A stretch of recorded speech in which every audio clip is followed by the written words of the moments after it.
Vivo. Lo primero, agradecer a la profesora Karina Gómez por su generosidad de participar en este pequeño conversatorio sobre el Fausto de Goethe. Karina, muchas gracias por el tiempo y la estupenda, de seguro, participación que nos vas a obsequiar. Muchas gracias, Carlos, por haberme invitado. Encantada de estar contigo. Genial. Muy bien, la mecánica, como es costumbre, va a ser la de tópicos. Vamos a ir abordando diversos tópicos relativos a la obra que indiqué. Y bueno, cada uno de los participantes estaremos haciendo los comentarios del caso. Entonces, un primer tópico, mi estimada Karina, que sería conveniente, dado que precisamente este conversatorio se denomina Derecho y Literatura, es abordar cuáles son los vínculos que existen entre el derecho y la literatura, ¿no? Un primer punto que yo observo es que ambas disciplinas comparten una plataforma lingüística, ¿no? Un lenguaje, y estética. ¿Cuál es tu opinión sobre este particular? Bueno, mira, yo creo que tú has elegido una obra para discutir el día de hoy, la obra más importante de la literatura alemana. No ha habido otra como esta, de Johann Wolfgang von Goethe, que pues es el representante de lo que es el Sturm und Drang, que es este movimiento literario, quiere decir tormenta e ímpetu, que es una corriente precursora del romanticismo y que es opuesta al racionalismo que se impuso en la Ilustración, el positivismo, y pues da rienda suelta a los sentimientos desenfrenados, al contacto con la naturaleza, a conmoverse, a sentir ese arrebato por las cosas, y se rompe con las tradiciones de literatura que había anteriormente, y podríamos decir que es como es el inicio del modernismo, ¿no? Ahora, esta relación con el derecho la vemos en algunos aspectos de la obra. Podríamos decir que la literatura no necesariamente tiene una relación con lo jurídico, ¿no? Bueno, y tendríamos que decir que lo jurídico también tiene como varios planos. Cuando hablas de lo jurídico, podrías referirte a las ideas jurídicas, luego también a las normas que crean los hombres, y después a lo que sucede en la realidad, ¿no? De el infierno de la realidad, o ir a los tribunales, eso es el infierno total, ¿no? Entonces, sí podemos hacer varias relaciones maravillosas entre la literatura y en este caso el Fausto, que pues es una obra que podríamos decir que representa la satisfacción del hombre moderno, ¿no? Ya veremos, ese es un símbolo, Fausto, un símbolo con un goce estético increíble. A todos los que no hayan tenido esa oportunidad de acercarse, la cuestión es que está escrito, es una, podríamos decir que ha sido calificada como una novela dialogada. Pero sin embargo, Goethe en sus inicios, cuando era joven, lo escribió en prosa y ya después lo confeccionó para hacerlo una poesía increíble. Y entonces, si alguien de ustedes sabe hablar alemán y comprende el lenguaje de Goethe y parecería ser que está cantando cuando se van expresando, se van oyendo los diferentes diálogos, ¿no? Entre los personajes, entre Mefisto y entre Fausto, parecería ser que están cantando, ¿no? Y bueno, además les da diferentes tonalidades Goethe a cada diálogo. Entonces, bueno, es una maravilla.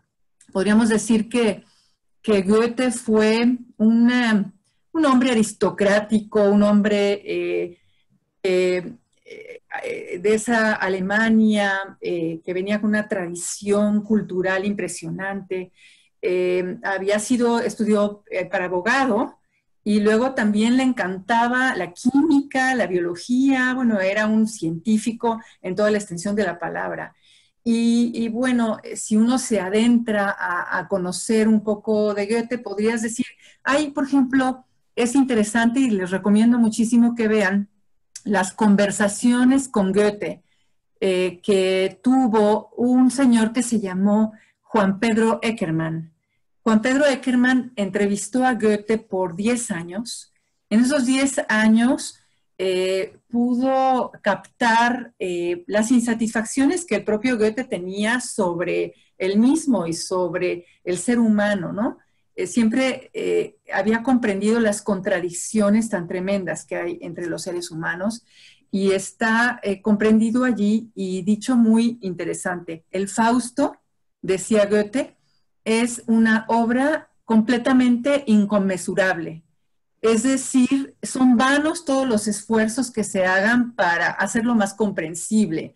Él decía, no se estén esforzando en comprender cada diálogo que yo escribí en esta obra, sino gocen la poesía, gocen el intercambio, precisamente lo que decías tú, del lenguaje entre los personajes y quédense con eso y no estén haciendo tantas preguntas porque las preguntas las disparo yo, ¿no? Goethe, más que una obra que te plantee o que afirmaciones, lo que sales es hacer muchas preguntas sobre la naturaleza humana y lo que somos los seres humanos, ¿no? Entonces, bueno, es una obra que ha tenido una influencia bárbara, ¿no? Podríamos decir que Goethe no es que fuera original, que hubiera creado al Fausto, el Fausto ya existía, dicen que desde 1400 había un personaje que así se llamaba Fausto, hay muchos autores que han escrito sobre Fausto, pero sin embargo, este Fausto de Goethe lo escribió cuando era muy joven, es una construcción que la hace Goethe de toda su vida, ¿no? En toda su vida piensa en este Fausto y cómo lo confecciona. Además, nada más vamos a hablar de la primera parte. Te doy gracias de que nada más hablemos de la primera parte, porque ya de por sí la primera parte es una cosa y la segunda es completamente diferente, ¿no? Y ambas podríamos decir que son una locura, ¿no? Una locura. Por ejemplo, decía Eckermann que Goethe, cuando escribió la primera parte del Fausto, estaba en un momento de cierta oscuridad, estaba pasando por momentos difíciles. Como buen enamoradizo, porque se enamoró muchas veces y con esos cuestionamientos siempre de la vida, tenía esas partes en las que se cuestionaba a sí mismo, ¿no? Y no tenía respuestas inmediatas a sus grandes problemas filosóficos, ¿no? Ahora, bueno, perdón. No, estupendo, estupendo. Voy a coger algunos puntos y aprovechar además tu condición de catedrática de Derecho Procesal para pillar algunos temas, digamos, subtemas que has cogido, ¿no? Y es muy bien, es correcto, efectivamente, la grandeza de la obra que se ha elegido, el Fausto de Goethe. Yo, tristemente, el alemán no es un idioma que maneje. He revisado, evidentemente, cuando lo leí de muy joven y lo he vuelto a leer también para tenerlo más fresco el día de hoy. Bueno, como decían, pues traduttore, traditore, ¿no? Pero bueno, esperemos que no haya sido tan mala las traducciones que en mi juventud y hoy estoy empleando. Ahora, es cierto, pues esa es una obra que a Goethe le ha tomado más de 50 años, ¿no? Escribir. Probablemente vamos y por eso es genial que no te sea lejana, sino muy cercana, la opus de Fausto. Vamos a ver diferentes temas que ya se ha adelantado de manera iniciática. Pero bueno, cojo dos ideas para no solo Goethe, ¿no? Sino hablar en general del derecho y la literatura, ¿no? Y además que sabes este movimiento anglosajón de law and literature, ¿no? Que inclusive tú también estás muy cercana y has publicado sobre el particular. Entonces, dos cosas que pillo de tus reflexiones, si bien primariamente enfocadas en la obra de Goethe. Una, el derecho como la literatura tienen una base lingüística. El derecho tiene un lenguaje, como también la literatura. Ahora, evidentemente, además del lenguaje ordinario en el cual podrían coincidir ambos, el derecho tiene adicionalmente un lenguaje técnico propio del derecho, e inclusive, como es sabido, el derecho o disciplinas específicas utilizan lenguajes de otras disciplinas no jurídicas, ¿no?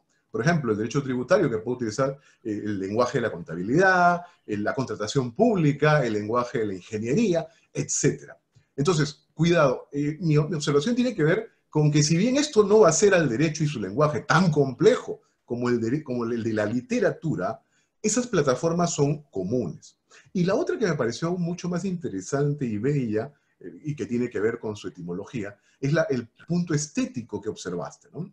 Entonces, así como la obra de Goethe y otras que puedan venir a la mente los lectores, ahorita, digamos, veedores de este pequeño encuentro sobre derecho y literatura, también hay mención estética en la literatura. La pregunta es, ¿en el derecho podría también haber una dimensión estética? ¿Por qué?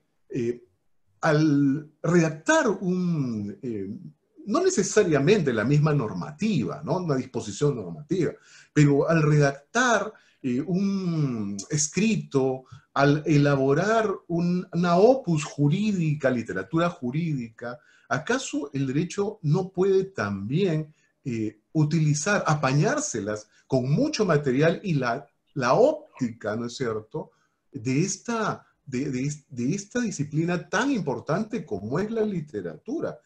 Viejos catedráticos que nos anteceden muchísimo tiempo, ya han cruzado el umbral sagrado, tanto en nuestra lengua como en el mundo anglosajón, hacían esa observación, ¿no? Este viejo experto en evidence law, que nunca me acuerdo el nombre, pero es el que tiene este Treatise on Evidence Law de 1800 y picos, ahorita me acordaré el nombre, norteamericano. Él, por ejemplo, fue uno de los padres de todo este movimiento, ¿no? Y él decía que es fundamental para el abogado la lectura, la literatura, porque va a mejorar, y ahora sí, y te devuelvo ahora para el complemento de la reflexión, eso, el lenguaje del abogado, ¿no es cierto? Y un abogado que no lee y que no lee literatura, tristemente, su lenguaje en el que se va a expresar en cualquier tipo de operación jurídica, si queremos usar estos términos, solo por ópera, no por obra, va a ser muy pobre.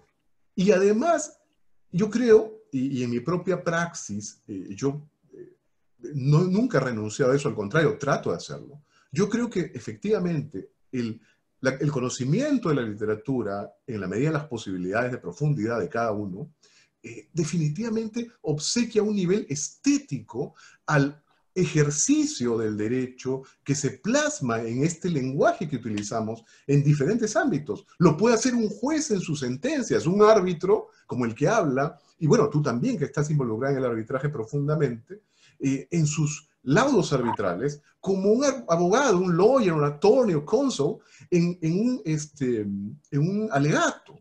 Entonces, lenguaje y estética. ¿Qué piensas, Karina?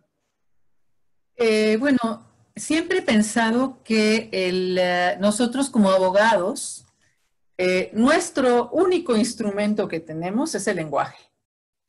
Podemos emplearlo, como tú dices, de una manera muy pobre, sin recurso alguno, porque no tuvimos precisamente la oportunidad de ser formados paralelamente con todo un bagaje literario de buenas obras literarias. Entonces, un buen abogado y un buen profesor tiene que exhortar a todos sus alumnos a que, además de las clases de derecho, tengan siempre a la mano y en su buró obras literarias que valgan la pena y que los formen como buenos abogados que son. Fíjate que muchos de nuestros grandes premios Nobel de literatura, por ejemplo, Octavio Paz, Carlos Fuentes, fueron y estudiaron abogacía, así como Goethe también estudió abogacía.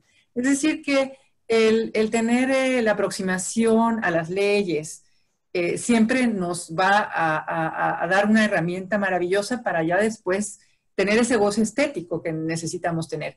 Que si ese goce estético tú lo puedes plasmar también en tus laudos y en tus escritos como abogado, pues claro que se puede hacer, ¿no? Porque así vas a tener más convencimiento ante los juzgadores y ante los árbitros cuando haces algo bello, ¿no?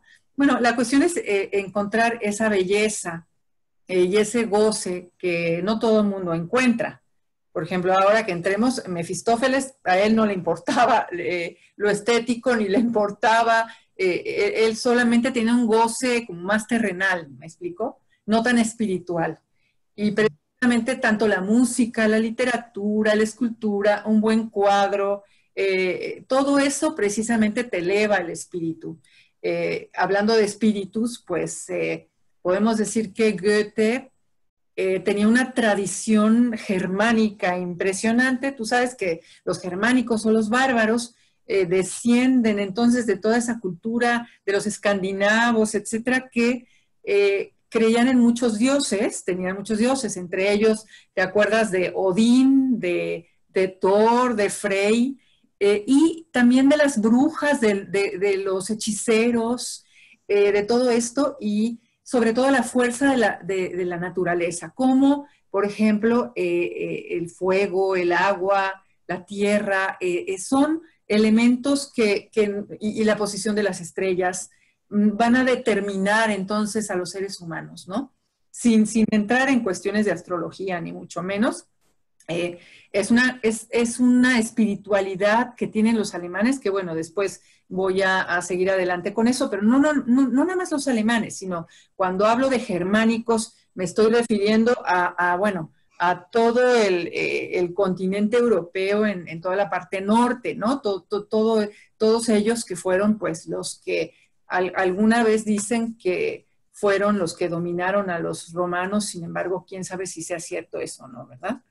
Pero perfecto. La literatura y el derecho son muy importantes. Es muy bello para nosotros, abogados, poder recurrir a la literatura, pasajes literarios bellos.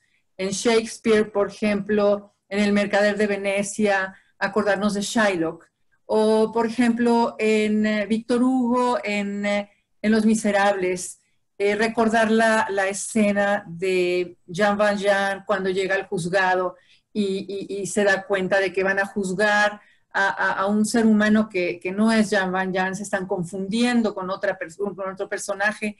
Todas esas escenas pues nos conmueven y precisamente nos ayudan a que podamos comprender mejor incluso las relaciones que se dan en el derecho, ¿no? Y en la ciencia del derecho y en nuestras normas que tenemos, ¿no? Por eso es importante. Genial, genial. Y por la misma disciplina que compartimos, luego observo que existe entre el derecho y la literatura una común dimensión narrativa. Porque claro, recuerda que el derecho se construye, si usamos la visión esta, desde obviamente una óptica simple, la visión de sistema jurídico, es un sistema basado en estos elementos nucleares llamados normas jurídicas. Y la norma jurídica, evidentemente, tiene el supuesto fáctico, supuesto de hecho, ¿no? Que prescribe una consecuencia y que eso tipifica o clasifica a las normas, ¿no? Que sean normas permisivas, prohibitivas, etc. Entonces, si observas, mi estimada Karina, el derecho tiene una dimensión en que narra o describe hechos. Esa dimensión que le quiero denominar narrativa.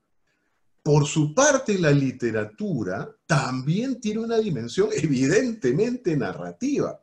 Entonces, volviendo al caballito de batalla de la utilidad de la literatura, como tú bien decías, un abogado que lee buena literatura, que sigue el camino de esta última, en esta dimensión narrativa va a poder, a partir de obras como las que has mencionado y múltiples otras, refinar la capacidad de comprender los textos, las historias, y además mejorar su propia aptitud de contar historias, que ya lo mencionaste hace un rato, de manera persuasiva, porque evidentemente en el mundo, por ejemplo, de la prueba, lo que hacemos es construir inferencias.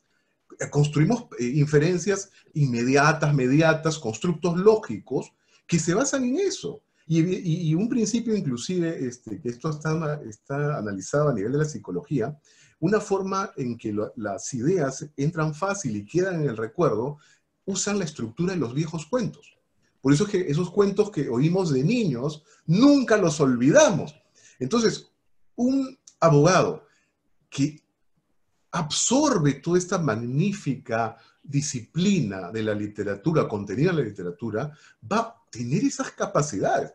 No vamos a entrar, evidentemente, a analizar de profundis derecho probatorio, evidence law, etcétera, pero hay una cosa básica que yo creo se nota por obvia, ¿no? Entonces, ¿qué piensas tú sobre esto? Bueno, pues como te decía, yo creo que hay que seguir insistiendo en que regresemos a los clásicos, porque fíjate que luego los chicos, los jóvenes se pierden un poco hay muchísima literatura, pero no toda es buena.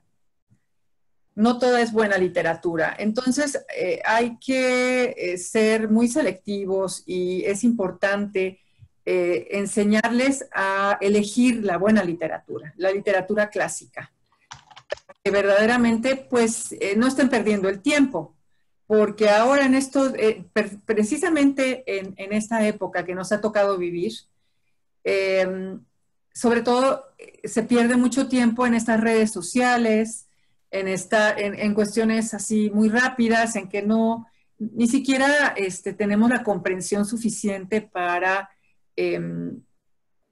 poder penetrar bien las ideas que nos están queriendo expresar los grandes clásicos. Entonces, bueno, eso es lo primero que yo les recomendaría a todos, ¿no? Dejar un poco las redes sociales y regresar a nuestros clásicos. Ahora que tenemos tanto tiempo en esta pandemia que nos ha tocado vivir, pues hay que aprovechar estos momentos y pues rescatar a Fausto, que ha sido una maravilla, ¿no? Y que te agradezco rescatarlo, ¿no? Bueno, ahora te contaré algo también de mi padre, que siempre una de las escenas que más le encantaba era la escena del estudiante de Fausto, ¿no? Como estudiante que llega porque está muy desorientado, no sabe qué estudiar, ¿no? No sabe si estudiar jurisprudencia, si medicina, si teología, si física, si química, pero y entonces, pues, como Mefistófeles ha tomado la toga de Fausto y se ha hecho pasar por él, entonces, pues, lo empieza a desilusionar con cada una de estas ciencias, porque Mefistófeles, pues, si quieres, ahora pasaremos a hablar de él, lo que su propósito es que las teorías no sirven para absolutamente nada, ¿no?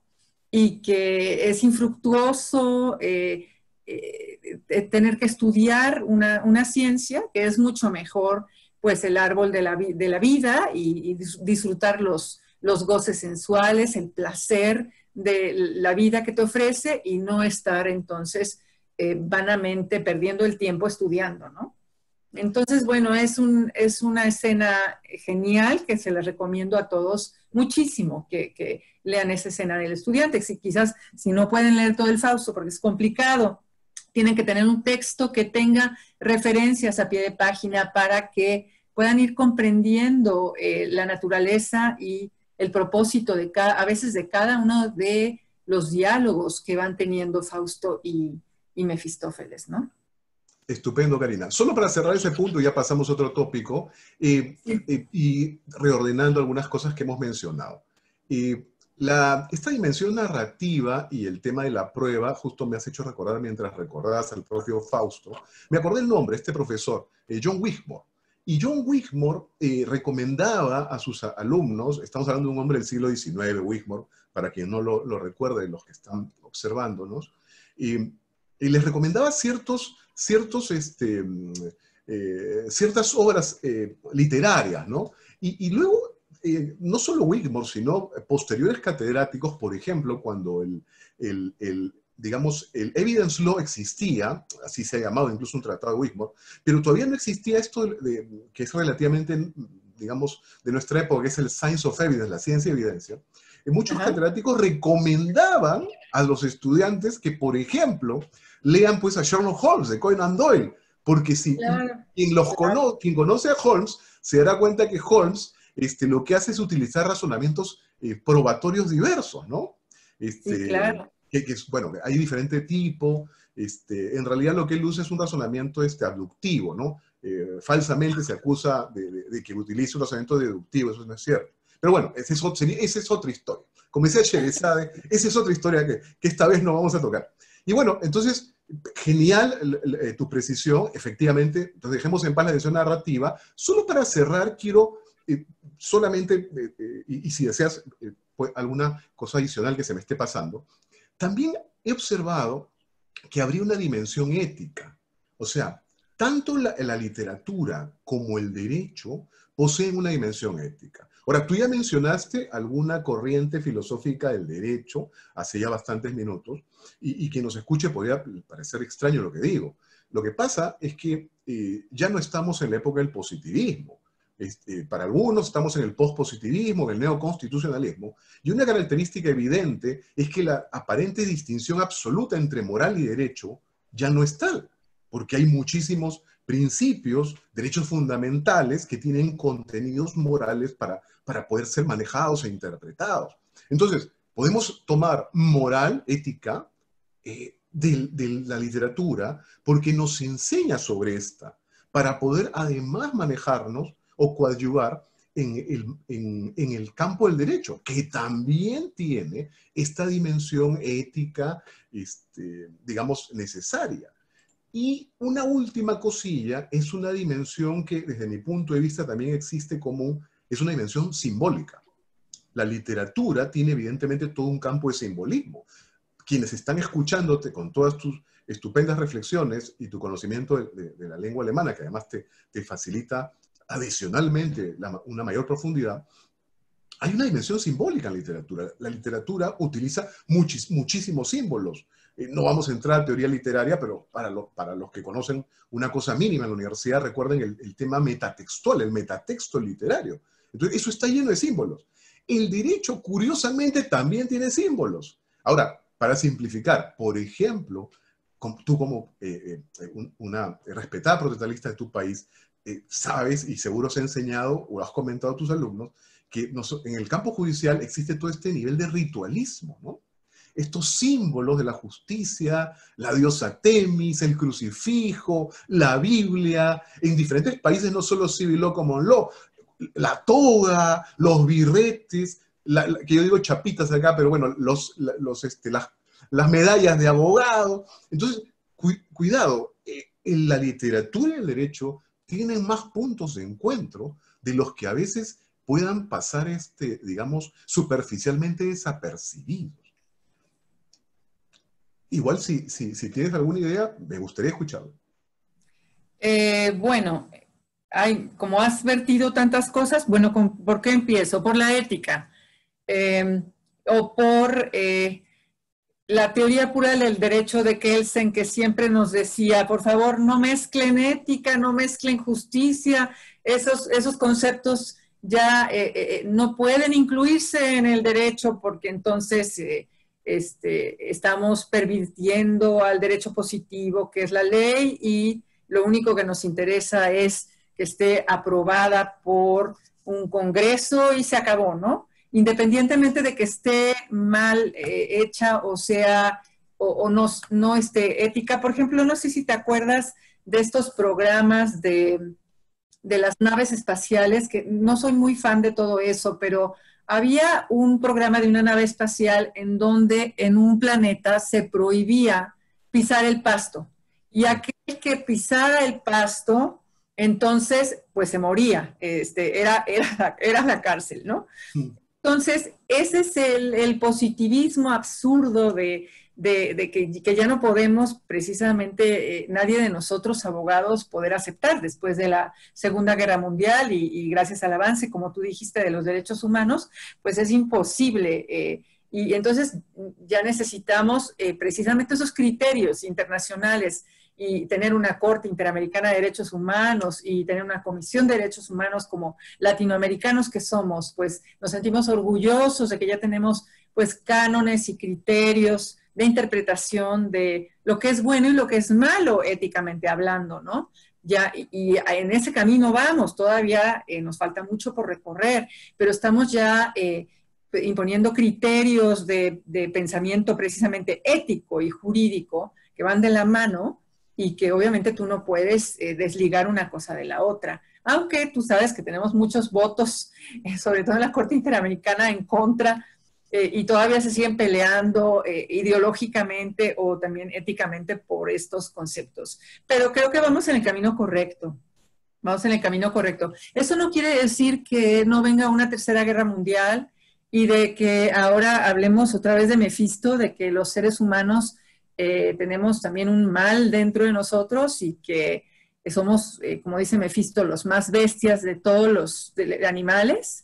Y que controlar esa bestialidad no se ha podido, pese a esas corrientes bellas que existen de respeto a los derechos humanos. Nuestros países sufren de muchas desigualdades y de mucha violencia, desgraciadamente. Estupendo. Ahora, Estupendo. no sé qué otra cosa podríamos decir. Los símbolos, por ejemplo, o el ritualismo del que hablas de los abogados, pues sí es una cosa bellísima que nos tengamos que poner nuestra toga, nuestro birrete. Eso impone respeto a nuestros jueces. Es una tradición. Las tradiciones son importantes para nosotros. No debería ser demasiado, ¿no? Porque si no también estas tradiciones a veces absurdas, sin ningún razonamiento creo que no vale la pena. Pero, sin embargo, todo esto de ponernos las medallas es importante y nos hace ser orgullosos de pertenecer a un gremio determinado, ¿no? Que también es interesante. Entonces, bueno, sí tenemos muchos símbolos y muchos rituales que nos hacen precisamente también formar parte de un grupo importante, ¿no? De abogados y estar orgullosos de que somos abogados. Genial, genial. Muy bien, entonces pasemos al segundo tópico. Algunas ideas, ¿no? El mito fáustico. En realidad, Karina ya se ha estado señalando varios, digamos, aportando valiosa información sobre el mito fáustico, ¿no? En realidad, de lo que yo he observado, la idea esta de un pacto con el demonio en realidad aparece por primera vez en el siglo V, ¿no? En los escritos de San Jerónimo. Acá es una historia, ¿no? Que la sintetizo, digamos, de manera muy, muy sucinta, ¿no? Un hombre desea seducir a una guapa chica, entonces busca un mago para que lo ayude, ¿no? Y entonces, a efectos de que esto suceda, el pago que le solicita es que renuncie a Cristo, por escrito, por escrito. Luego el mago le escribe una carta al diablo para que lo ayude, pues, y le aconseje sobre la conquista de la dama. Y el mago luego le dice al hombre que tome su renuncia por escrito, ¿no? Salga por la noche y la levante en el aire, ¿no? Entonces el hombre hace lo que le indica y aparece en la presencia de Lucifer, ¿no? Y bueno, ahí hay una especie de parodia de bautismo en que reafirma pues, que renuncia a Cristo. Lucifer insiste en que firme un pacto por escrito, lo hace el hombre, y bueno, el diablo hace que la niña se enamore de este sujeto, ¿no? Su padre se niega a permitir que se case con él porque busca que sea monja la chica. Pero la chica se rinde ante el hombre, ante el amante. Pero curiosamente en esta historia interviene San Basilio. Se entera del pacto y ayuda al hombre a arrepentirse y salva a la chica de ir al infierno. Entonces, ese es digamos, un precedente. Y el otro precedente que he observado es la famosa leyenda de Teófilo, ¿no? Que era un tesorero de la iglesia de Adana en Turquía, quien supuestamente vende su alma al diablo más o menos en el 538 para lograr ser obispo. Y bueno, esta historia de Teófilo se ha contado en muchas variantes en Europa, y al parecer, más que la anterior, la de San Jerónimo, la leyenda de Teófilo sería el precedente más cercano a la leyenda de Fausto, ¿no? Ahora, en escritos posteriores, estudios que he revisado, que me llamaron la atención, incluso esta historia o leyenda de Teófilo impulsó el culto a la Virgen María, porque ya en versiones del siglo XIII, ya muchos siglos después, se alude al empleo de la sangre como tinta otra vez, curiosamente a un sello. Ahora el documento está sellado, está, digamos, hay fe data, ¿no? Y se custodia el original en el infierno. Por mayor seguridad, ¿no? El diablo toma sus precauciones. Y bueno, y en estas versiones posteriores, la misma Virgen María baja al infierno a veces para recoger el pacto, ¿no? Entonces, aprovechando además tu amplio conocimiento de Fausto, ¿cuáles crees que serían esos elementos básicos de este mito, ¿no? ¿Cuáles más o menos serían los... Porque acuérdate que no solo existe el Fausto de Goethe, ¿no? En realidad, como tú bien dijiste, esta leyenda de Fausto es antigua, ¿no? En realidad, algunos, yo no hablo alemán, me perdonarás la terrible pronunciación, pero bueno, me parece que es el Volksbuchbund, ¿no? De Johann Fausten, que es un anónimo que se publica en el 1587, ¿no? En Así es. Frankfurt, por Johann Spies, ¿no? No sé si está bien pronunciado, Spies. Y bueno, y que luego se traduce pues con un título muy duro, ¿no? Que es la historia pues de la terrible vida y merecida muerte del doctor Johann Faustus, ya para traducirlo al castellano, ¿no? Y bueno, además no solo está la versión de Goethe, está la de Marlowe, que es del 17, la de Goethe, que es del 18, y además una ya más cercana a nosotros, que es la de Thomas Mann, del Así siglo es. XX, ¿no? Entonces, ¿cuáles serían esos elementos básicos del mito fáustico? Bueno, además, espera que te diga que además lo interesante es que tú sabes que los alemanes y los franceses nunca se han llevado muy bien, que digamos, pero sin embargo hay dos franceses que también tomaron la historia de Fausto.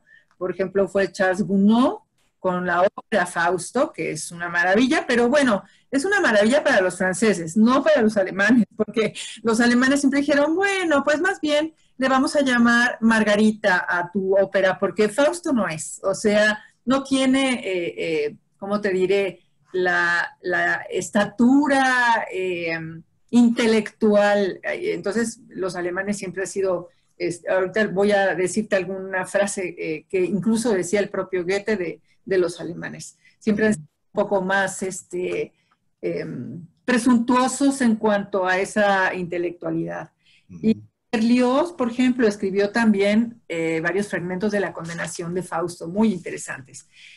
Mira, como yo sí voy a tener que usar las mismas palabras de Mefistófeles para describir lo que es el alma fáustica, porque es difícil describirla con propias palabras. Y mira, Mefistófeles dice así: el frenesí le impulsa a lo lejos y solo a medias tiene la conciencia de su locura. Pide al cielo sus más hermosas estrellas y a la tierra cada uno de los goces más sublimes.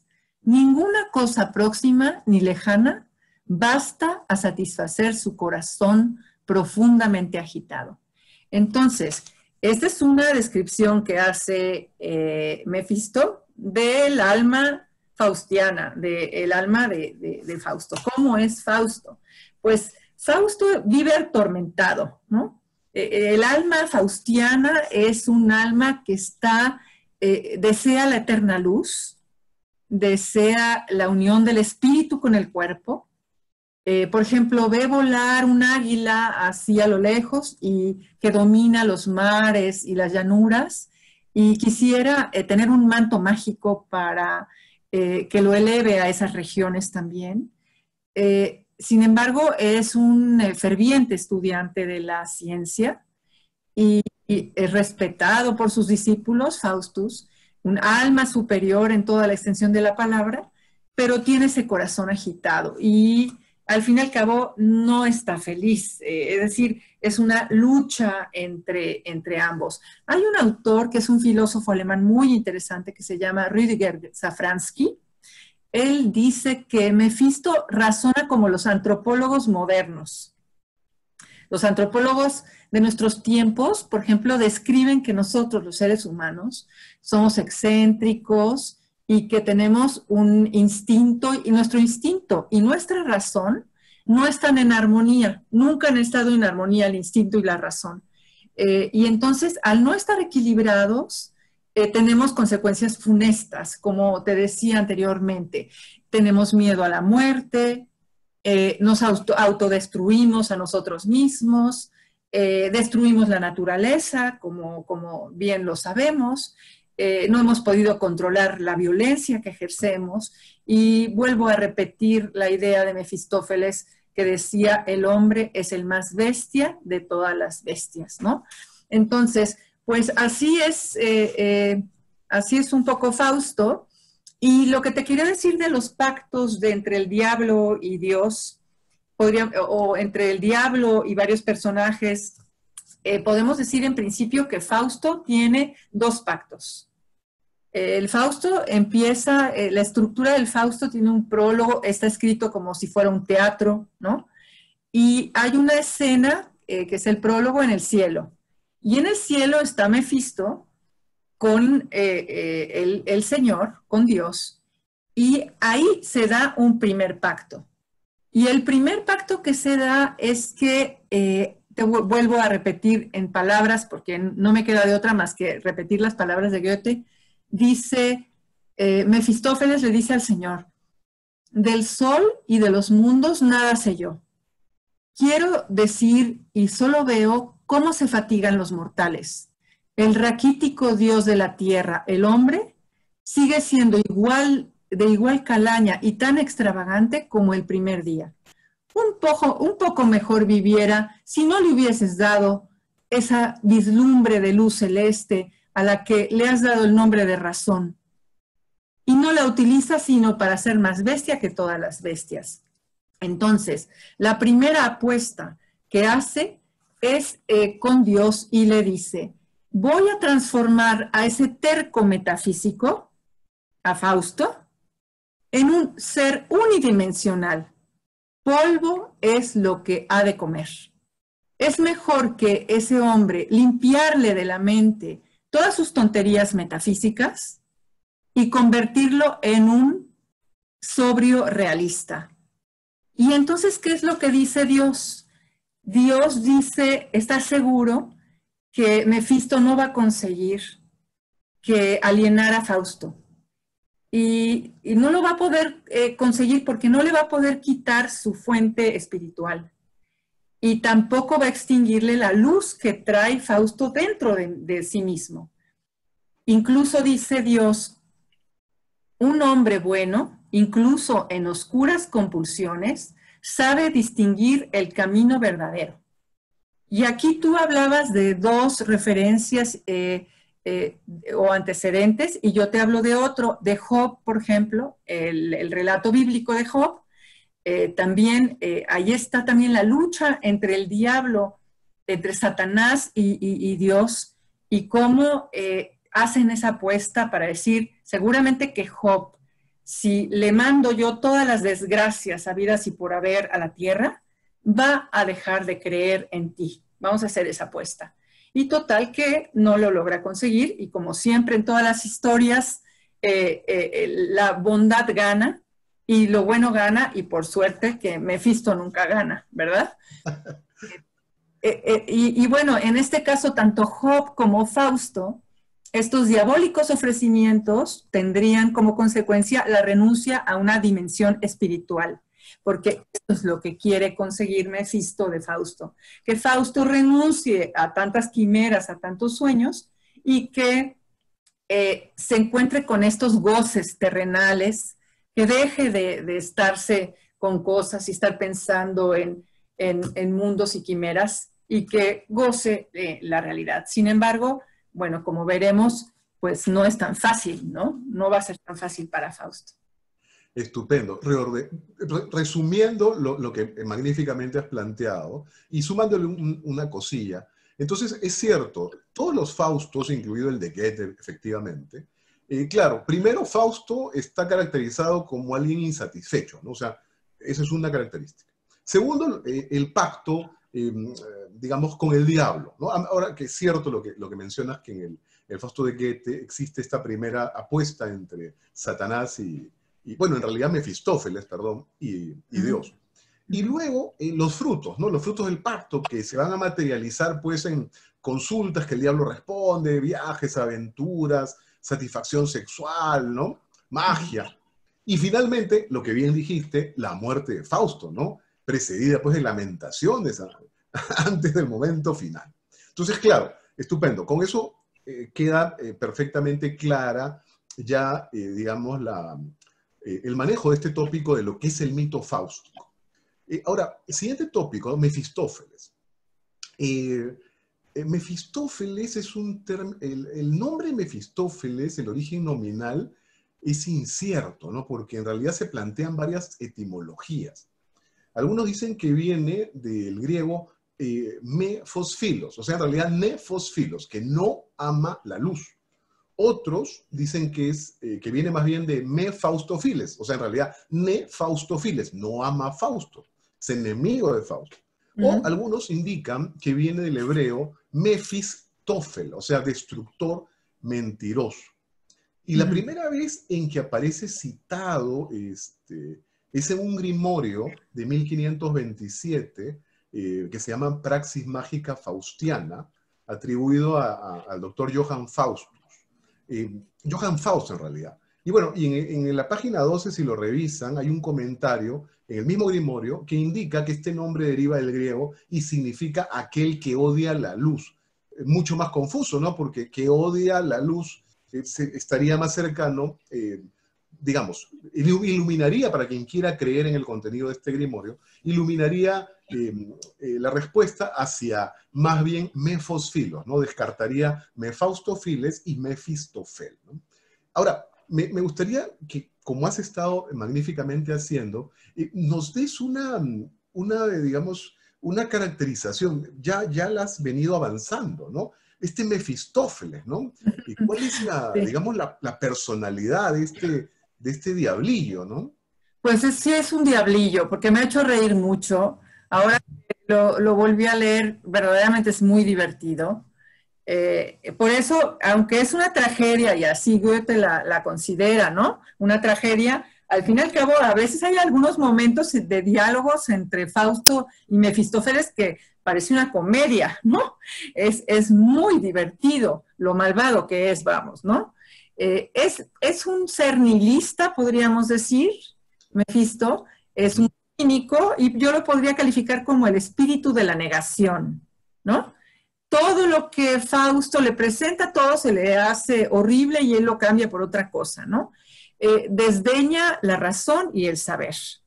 Y enemigo de la luz, como ya lo dijiste tú, de hecho, en una de las últimas escenas, queriendo rescatar a Margarita o a Gretel de la cárcel, ya está muy, muy nervioso Mefisto porque ya va a venir la luz, están a oscuras porque es en la noche, ya tiene unos caballos listos para salir de la cárcel con Margarita, pero sin embargo está nervioso porque ya llega la luz. Entonces, claro que es un enemigo de la luz, es un corruptor, ¿no? Destructor de todo lo bueno, mentiroso. Y su prima es la serpiente. Él se siente muy orgulloso de tener como prima a una serpiente y lucha contra la verdad, el orden, contra la belleza, no le gusta. Y usa un lenguaje muy enigmático, ese es muy interesante en Goethe. Burlón, como les decía, muy divertido. Y lo que quiere es que Fausto tenga una vida muy desordenada, que tenga una vida trivial, frívola, muy diferente a la que Fausto ha tenido, ¿no? Y realmente que deje esas quimeras y esos sueños. Y bueno, pues lo único que hace es meterlo en muchos problemas, ¿no? Este pacto entre Mefisto y Fausto es muy interesante. No sé si ya podemos pasar a sí, ¿verdad? ¿Ya estamos en eso? ¿En el Eh, pacto? en realidad, a ver, eh,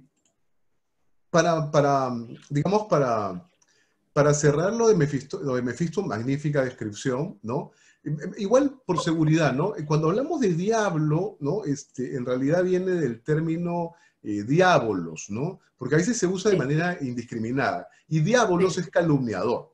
Y más bien cuando se dice demonio, ¿no? Viene de daimonion, que es espíritu maligno.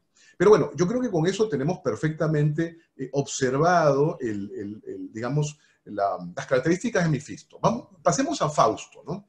Y en el caso de Fausto, bueno, igual la etimología viene después del latín Faustus, ¿no? Qué curioso, porque Faustus es favorable, feliz. Ujú. Y tus reflexiones sobre si esto es una tragedia o tiene en realidad de tragicomedia, no deja de ser un juego interesante, ¿no? Porque precisamente que el nombre aluda a la felicidad. Ahora, ya habías adelantado que Fausto, pues, era un erudito, ¿no? Un licenciado, doctor, Doctor. académico, Ujú, claro, que había estudiado teología, medicina, filosofía y jurisprudencia, ¿no? ujú, ujú. Eh, Aspira, pues, al poder, la belleza, el conocimiento, ¿no? Y un tema que hago lo mismo que has hecho, Karina, citar, ¿no? Hay un momento en que este desencanto de la vida en Fausto hace que se entregue a un tema que vamos a tocar, que es la magia. O sea, el desencantado de la vida, porque como bien indicabas, esa vida dedicada al estudio, que sin embargo lo sigue teniendo dentro de sí una sensación de vacío, de esa insatisfacción, bueno, muy característica de nuestra época, ¿no? Y justo hay una parte en que Fausto dice, pues, por eso me he entregado a la magia, ¿no? Para ver si por la fuerza y la palabra del Espíritu me son revelados ciertos misterios, ¿no? Entonces, no sé si se me está escapando algo de este personaje Fausto. Bueno, es que Mefisto se compromete a brindarle sus servicios a Fausto, pero Mefisto cree que es por su propio bien, por el propio bien de Fausto, quien quiso suicidarse precisamente por sus inseguridades metafísicas que, como tú bien dices, todos los seres humanos o algunos seres humanos elevados que quizás no nos conformamos y que siempre tenemos cuestionamientos más allá, pues de repente dudamos de muchas cosas, ¿no? Tenemos la duda en cuanto a nuestra existencia, la duda, muchas dudas. Y Mefisto lo que le ofrece es la plenitud de la existencia y le ofrece precisamente un disfrute pleno en este mundo, en la realidad. Nosotros luego, esa es la cuestión de ver si hay muchos planos y que podamos disfrutar en muchos planos o si solo tenemos uno solo. Y ese es uno de los cuestionamientos que los seres humanos siempre se hacen, ¿no? A cambio de esa otra vida, pues entonces el diablo poseerá su alma, ¿no? Si es que verdaderamente le otorga la felicidad. Ahora, ¿qué te podría decir? Pues sería como un pacto entre el alma contra la felicidad, ¿no? Y Ya, ya, genial, la estupendo. cuestión es que la felicidad, habría que ver si la felicidad es un todo, ¿no? Fíjate que nosotros en una de nuestras constituciones, hemos tenido varias constituciones políticas de los Estados Unidos mexicanos. En una de ellas, el siglo XIX, había un derecho a la felicidad, ¿cómo ves? O sea, consagrado como que si el Estado pudiese darte ese derecho de felicidad. Es una cuestión pues totalmente subjetiva, ¿no? Lo que es igual que la justicia, o sea, lo que es justo para ti, lo que es quizás felicidad para ti, quizás para mí no lo sea, ¿no? O igual lo mismo con la justicia. Me parezco un poco positivista en ese sentido, pero sí, ahí sí tenemos conceptos muy subjetivos, muy relativos, que no es fácil definir, ¿no?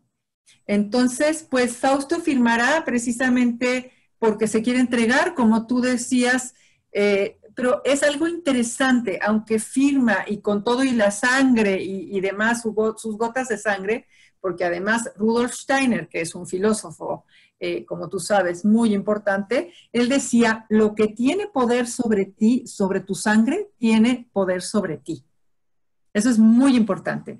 Porque, bueno, la influencia de firmar con sangre viene también de todos los experimentos con sangre que hacían los propios hechiceros y las brujas, ¿no? De ahí viene, parecería ser que le da más formalidad, es como tú decías ahorita, un sello o una firma muy garigoleada, como se hacían antes. Parecería ser que en los documentos jurídicos, el hecho, imagínate, de firmar con sangre es que no vas a renunciar a lo que te has comprometido en ese contrato, ¿no? Y entonces, pero la cuestión es que hay una intuición de Fausto, y así la hace ver Goethe en su texto, porque Fausto intuye y sabe que un mundo reducido a puros objetos de placer no le va a ser suficiente. Y entonces, me tengo que referir otra vez a Goethe, dice, bien sabes tú que no se trata de placer, al vértigo me abandono, al más amargo de los goces, al odio amoroso, al enojo avivador, mi corazón curado ya del afán de saber, no debe cerrarse de hoy más, a dolor alguno. Y lo que está repartido entre la humanidad entera, quiero yo experimentarlo en lo más íntimo de mi ser. Quiero abarcar con mi espíritu lo más alto y lo más bajo, acumular en mi pecho el bien y el mal de ella, extendiendo así mi propio al suyo, y como ella misma, estrellándome yo también al fin. Entonces, con este diálogo que le dice Fausto a Mefisto, Mefisto como que no lo comprende porque él se pone feliz de la vida, piensa, no, ya es mío, ¿no? Ya el alma ya es mía, ya no tengo nada que hacer más que servirle mientras que ya se muere. Pero sin embargo, la primera frase sí es muy importante porque dice, bien sabes tú que no se trata del placer al vértigo, ¿no? Entonces eso quiere decir que hay una intuición ahí de que quizás no me voy a satisfacer nada más con los bienes materiales. Claro, claro, genial. Bueno, ya pasaste al tópico, las reglas para el conjuro diabólico. Y bueno, para seguir la misma tónica tuya, Karina, Fausto señala, ¿no? Dice, para estos engendros del infierno es bueno la clave de Salomón. Dice, emplearé ahora el conjuro de los cuatro, que arda la salamandra, que la ondina se enrosque, que desaparezca el elfo y que el duende trabaje. Primero ese punto, ¿no? Ese punto.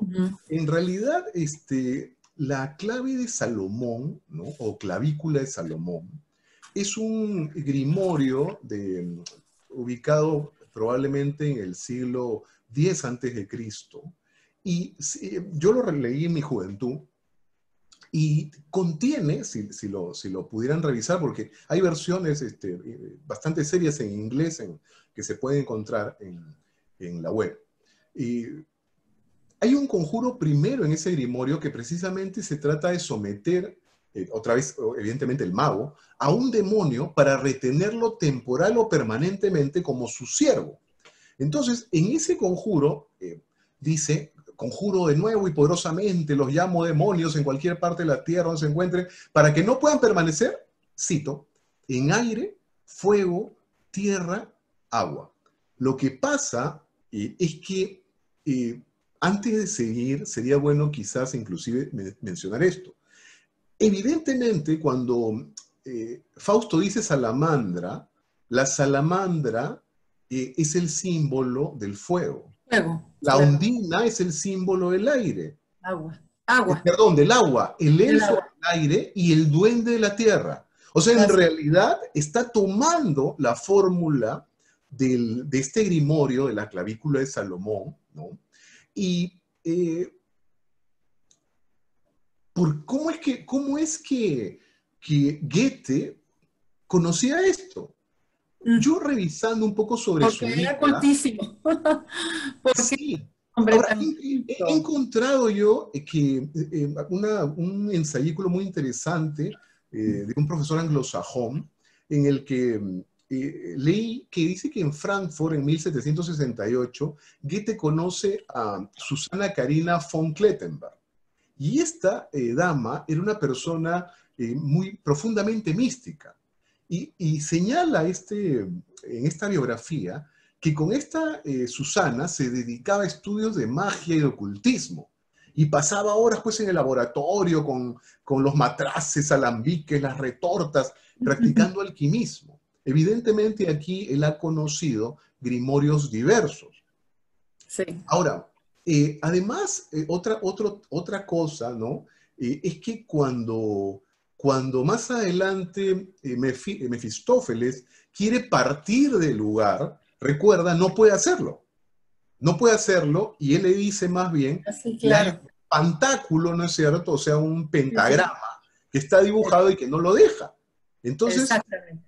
si revisan la clavícula de Salomón, en este conjuro 1, más adelante en realidad hay una categoría que se llama la licencia de partida. Entonces, en la licencia de partida, el mago dibuja un pantáculo. Ahora, cuidado, pantáculo puede ser muchas cosas, porque en realidad viene del griego panta, que es todo, y culum, que significa pequeño, o sea, un todo en pequeño, y que son símbolos diversos dependiendo de los grimorios y de los magos. ¿Ah?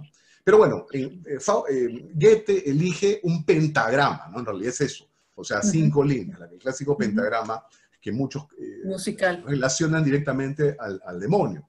Entonces, ahora, sin embargo, yo observo una imprecisión, porque Goethe habla de la clave de Salomón, efectivamente toma los 4 elementos, pero si tú lees la clavícula de Salomón, en realidad lo que dice es que la licencia de partida se confecciona en un libro de papel virgen, allí se escriben los conjuros y se obliga a los demonios a que juren sobre él. Mira lo interesante, ¿ah? Acuérdate que esta praxis es para someter al demonio y que él te sirva. Entonces, curiosamente, no sé si a Goethe se le escapó, se olvidó o no leyó esa parte, porque luego, digamos que si querías tú efectivamente que el demonio te obedezca stricto sensu en lo que le mandes, tenías que confeccionar esto, que no lo hizo, porque en ninguna parte lo único que hay es la alusión a la clavícula de Salomón y el dichoso pentagrama, ¿no? Entonces, esa es una primera observación. Luego, he observado que, pese a que Goethe utiliza y menciona la clave de Salomón, ¿no? A la clave de Salomón, sin embargo, hay otro grimorio, ¿no? Hay un grimorio del siglo XV que se llama el libro de la magia sagrada de Abramelín el mago, y aquí plantea una teoría interesante que va a incardinar dentro de la belleza de las citas y de las reflexiones que has estado obsequiándonos. Abramelín el mago dice que cada hombre tiene asignado naturalmente a un ángel guardián, pero también a un demonio malévolo. Y la magia de Abramelín, que también busca, al final de eso se tratan los grimorios, busca pues que los demonios nos sirvan. A diferencia de la clavícula de Salomón, en el caso de Abramelín, el asunto es a través del ángel guardián. O sea, todo esto, de que un demonio particular lo invoques para que te sirva, lo tienes que hacer, pero a través de la fuerza de tu ángel guardián. E inclusive Abramelín critica todo este asunto de los pantáculos y los sellos, ¿no? Cuando sirven finalmente, cito mejor a Abramelín, dice, esta sería la moneda con la que el espantoso Satán os compraría como esclavo suyo. Lo que quiero decir es, si el conocimiento de magia del buen Goethe, además de las clavículas de Salomón, también hubiera abarcado el libro de magia sagrada de Abramelín, aunque igual esto es una licencia literaria que él ha tomado, o sea, podría haber llevado a cabo el Fausto un conjuro mucho más seguro y protector del que al final sucedió en la historia, ¿no? Quizás lo hizo a propósito, Carlos, ¿verdad? ¿Qué piensas? Que quizás lo hizo a propósito, ¿no? Porque, bueno, me preguntas de estos espíritus de salamandra, Elfo. Ondina, Silfo, ¿no? Y Nomo. Y bueno, me preguntas por qué los habrá citado. Eso sí, no te lo sé decir, pero su obra es, él mismo, te vuelvo a repetir, él mismo cuando lo cita Eckermann, decía, eh, así llegan y me preguntan, ¿qué idea pretendía encarnar en mi Fausto? Como si yo lo supiera y pudiera declararlo. No tengo ni idea. O sea, se hacen tantas interpretaciones de cada una de las partes del Fausto que pues no terminaríamos, ¿no? Pero bueno, esta cuestión metafísica de invocar a los espíritus, a los hechiceros, a todo esto, es todo un mundo, ¿no? Que introduce aquí. Por eso hay un autor, no sé si ya se los había mencionado, que se llama Harold Bloom.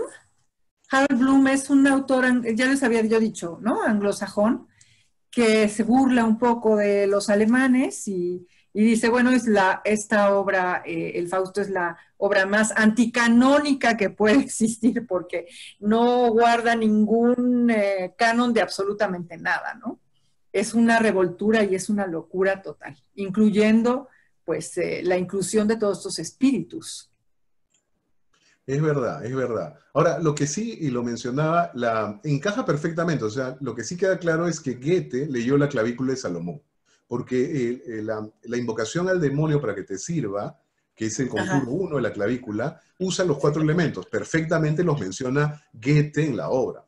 Lo que lo que yo indicaba es que si seguían leyendo la clavícula, hay más elementos que ya Goethe, seguro que la ha leído, por una licencia o por eventualmente no le interesó o la olvidó digamos, esos ritos, ya omite usarlos. Lo que decía es, según la clavícula, este grimorio, esos ritos hubieran permitido que controle a Mefistófeles de mejor manera, que al final no lo hizo.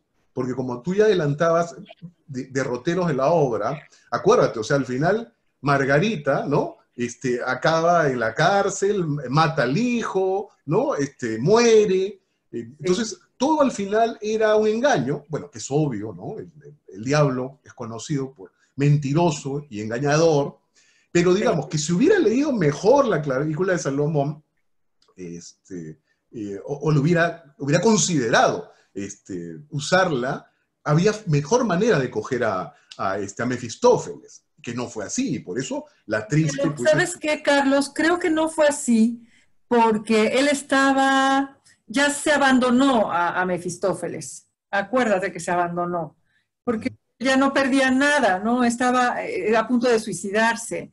Entonces, ya no podía controlarlo. Más, bueno, se peleaba con él todo el tiempo, de todas maneras. Hay unas peleas muy bellas. Bueno, sí puede decirse que una pelea es bella, ¿no? En cuanto a literatura, vamos, ¿no?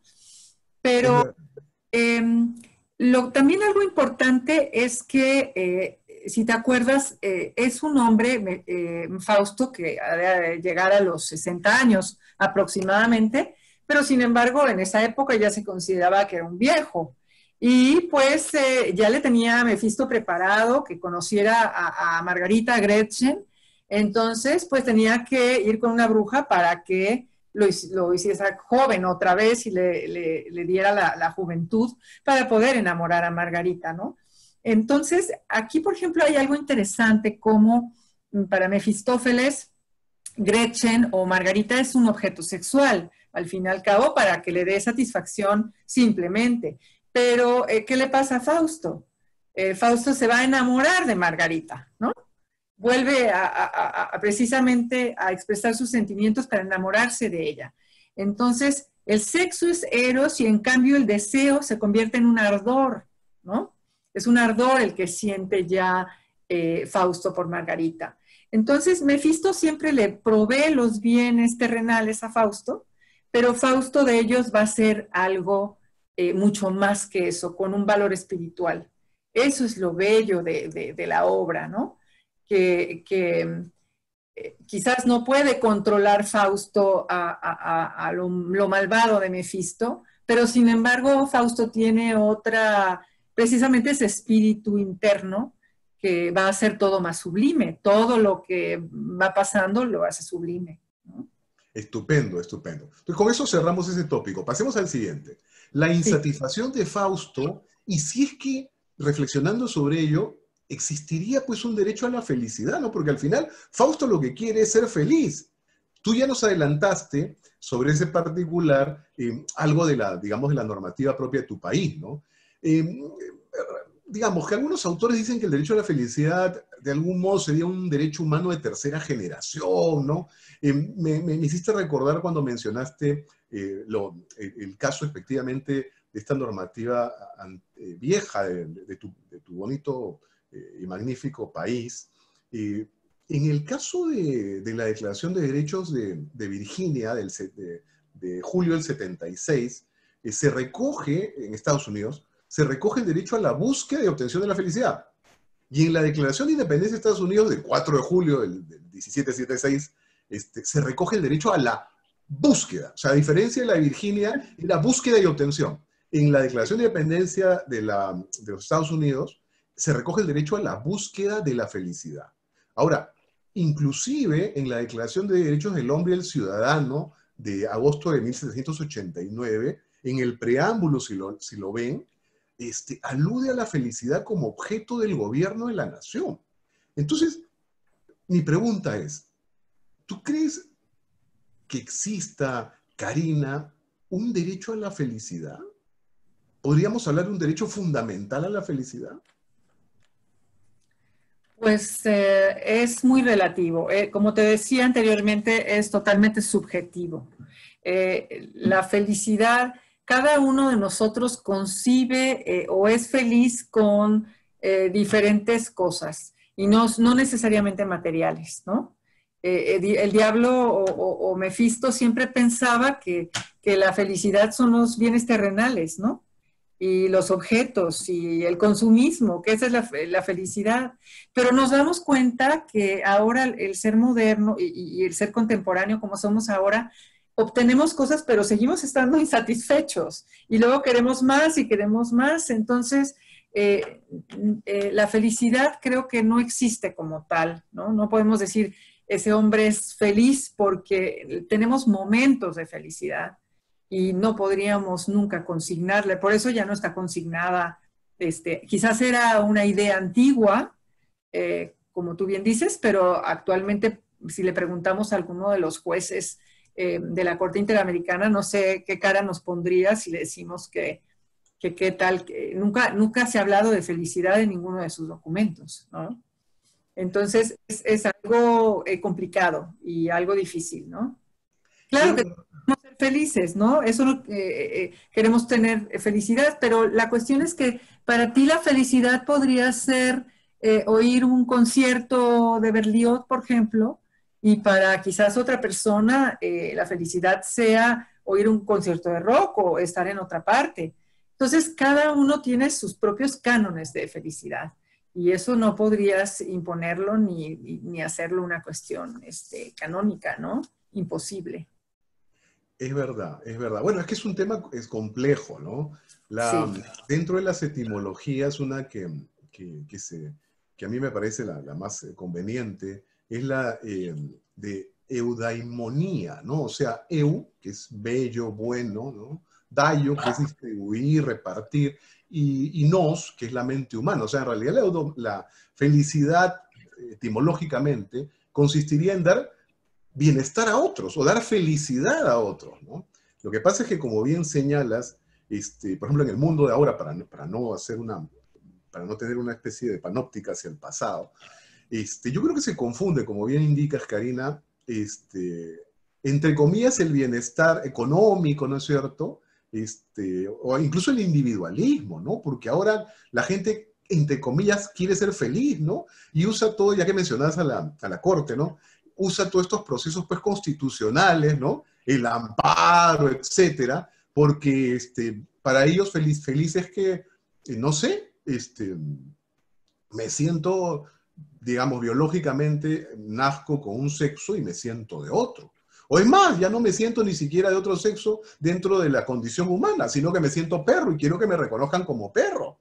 ¿no? O por qué demonios hay un baño solamente de hombres y de mujeres, sino que también quiero uno digamos, que ingrese todo este campo de la comunidad LGTB. O no, además no solo eso, porque resulta que yo también me siento ganso y necesito un baño para las personas humanas, adrede la cacofonía, las personas humanas que se sienten gansos.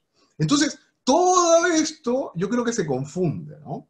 Y yo me permitiría una reflexión pequeñita para cerrar este punto.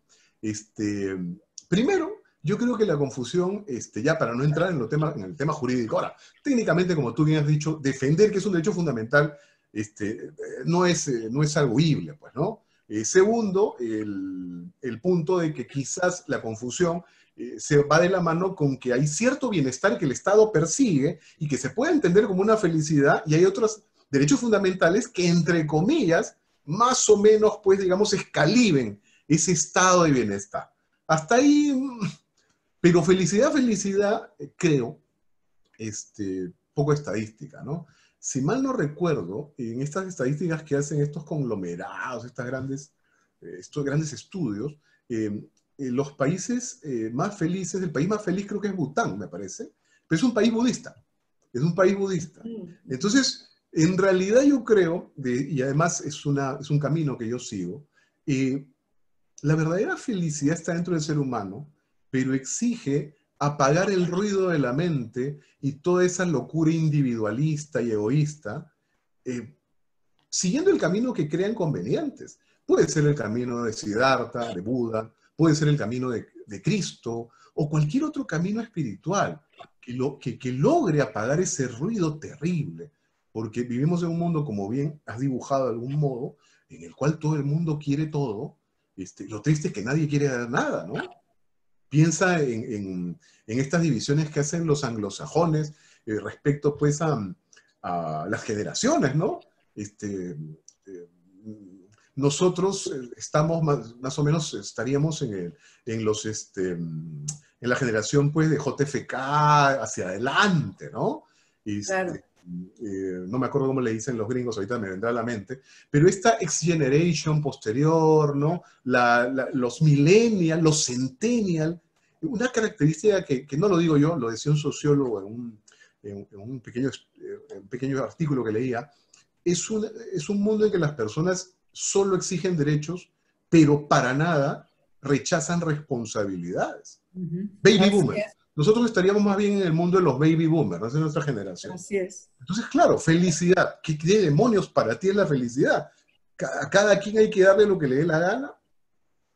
Pues no creo, ¿no? Yo coincido plenamente contigo en que no, hay una confusión terrible sobre qué cosa es la felicidad.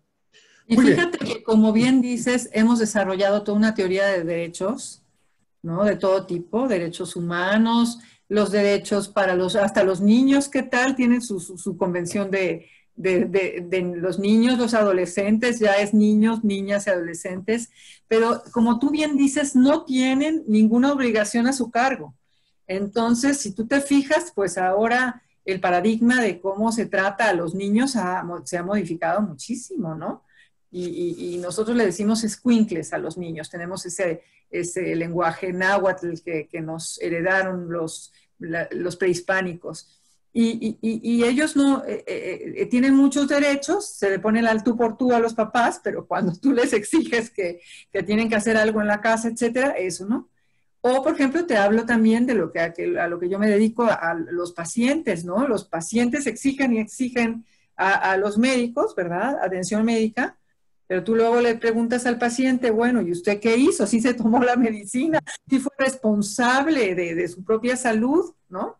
Entonces, pues tenemos que empezar a desarrollar precisamente eso que no hemos desarrollado y que tú apuntaste muy bien.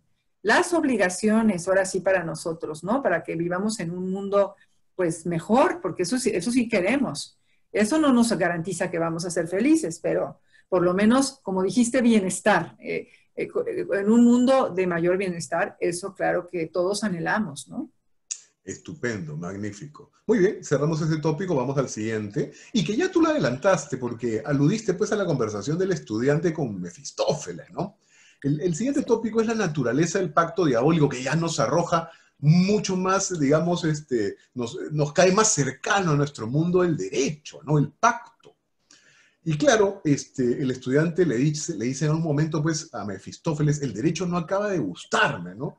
Y Mefistófeles le dice, no he de ser yo quien os lo tome a mal, no sé lo que ocurre con esa doctrina, ¿no? La ley y el derecho se heredan como una enfermedad incurable, se deslizan de generación en otra y avanzan de un lugar a otro, la razón se torna absurda, la bondad en daño, y ay de ti si eres un heredero, y luego dice, del derecho que nace con nosotros no se habla jamás.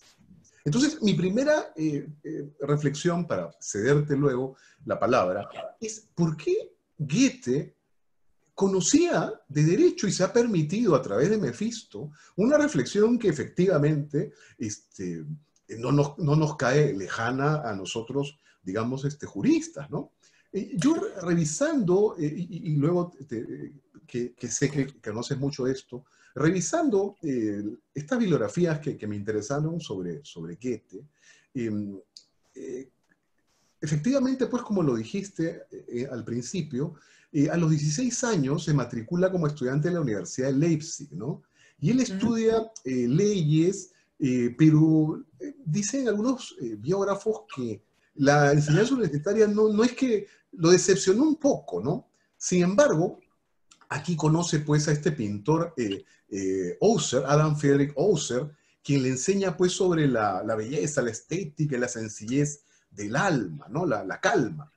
Y luego enferma de tuberculosis, vuelve a Frankfurt sin grado académico ninguno. Y luego ya a posteriori, ya dos años después de su vuelta, que fue en el 1768, va a terminar sus estudios a Estrasburgo, ¿no? Ahí estudia el doctorado en realidad. Y su tesis, que es muy curiosa, la tesis fue sobre el estado actual de los 10 mandamientos. Y no la aceptaron. O sea, consideraron estos académicos alemanes que no valía como es tesis doctoral para ser investigada, ¿no? Sin embargo, tiene su grado de licenciatura. Bueno, la licenciatura alemana de esa época, según un entendido que revisaba, es un grado entre el Bachelor of Law y el Master of Law actual, ¿no? Del mundo anglosajón. Y bueno, lo hace a través de un examen oral en latín. Entonces, en realidad, como bien dijiste, Goethe pues tenía conocimientos jurídicos, ¿no? ¿Qué otras, de repente, pautas de su vida o algún tipo de conocimiento adicional recuerdes, ¿no? Porque estudió, mira la mente también que, lo que pasa es que era muy sabrosa, pero era un taco vuelo, la memoria no me es tan fiel, pero recuerdo que profesor anglosajón decía que Goethe, curiosamente, no hizo práctica para el Estado. Él practicó, fue abogado del Estado. Pero su práctica básicamente fue en derecho administrativo. Y luego también algo en derecho de familia. Pero él no se metió al derecho procesal, ¿eh? Ni al derecho penal, que parecería, ¿no? Porque al final acá se trata de castigo, de pena, ¿no? Pero no, dice él que académico anglosajón, que básicamente se dedicó a eso, ¿no? Entonces, no sé, ¿alguna otra idea, reflexión o recuerdo? Mira, ahora que mencionas al estudiante y cómo Mefistófeles lo desanima de estudiar precisamente porque todas las teorías se le hacían estériles, hay una parte en las conversaciones con Eckermann en donde Goethe le dice a Eckermann esto. Fíjate qué interesante. Y aquí te das cuenta de lo que el propio Goethe pensaba. Los alemanes son gente curiosa. Con sus ideas y sus pensamientos profundos, que buscan por todas partes e introducen por doquiera, se hacen la vida más difícil de lo que realmente es. Tened una vez el valor de entregaros a vuestras impresiones, dejad que ellas os diviertan, os conmuevan, os eleven, os instruyan, os inflamen y animen para realizar algo grande. No penséis que todo lo que encierra un pensamiento o idea abstracta, o sea, todo lo que no encierra un pensamiento o idea abstracta, carece de valor. Aquí el mismo Goethe le está diciendo a los alemanes, déjense ya de ser tan elevados ideológicamente, con tantos pensamientos tan profundos y complicados, ¿no? Déjense llevar por los sentimientos. Y si tú has tratado a los alemanes, es un pueblo, pues, son difíciles al principio el tratarlos, precisamente porque son muy introvertidos. Bueno, han perdido 2 guerras mundiales y, y pese a eso siguen teniendo ese pensamiento abstracto, opuesto a la realidad muchas veces. Y si has leído a los grandes pensadores y juristas alemanes, que son impresionantes, existe ese gran problema. Y lo tenía él mismo. Entonces, cuando está relatando la escena del estudiante, pues se está relatando él mismo. O sea, Goethe es a la vez tanto Mefisto como Fausto. Es decir, son las dos almas que se concentran en el escritor. ¿Me explico? Así lo veo yo, y así se puede interpretar. Quién sabe si esa interpretación le gustaría a muchos críticos literarios, no lo sé. Pero es obvio que con estas impresiones que le confesó a Goethe y que te las recomiendo muchísimo porque son bellísimo, bellísimo. Por 10 años, todo lo que Goethe le confesó a Eckermann es maravilloso, ¿no? Hay algunas ideas que ya son obviamente anticuadas, pues esto era en 1800 y cacho, al principio del siglo XIX, pero algunas cosas pues tienen un valor vigente, ¿no? Hay valores universales vigentes que no se modifican, ¿no? Y también hay caracteres y idiosincrasias por ejemplo, ustedes los peruanos son de una manera, nosotros los mexicanos pues tenemos nuestras características, ¿no? Buenas, malas, regulares, y todos los seres humanos somos así, ¿no? Tenemos entonces dentro a un Mefisto y también a un Fausto que siempre está inconforme, pero que quiere trascender. Entonces, la idea más importante es la trascendencia. La trascendencia de que nuestra vida no sea inútil en este mundo, que sirva para algo y que por algo estamos en este mundo, ¿no? Que tenemos algo que cumplir. Eso es lo bello de Goethe. Estupendo, estupendo.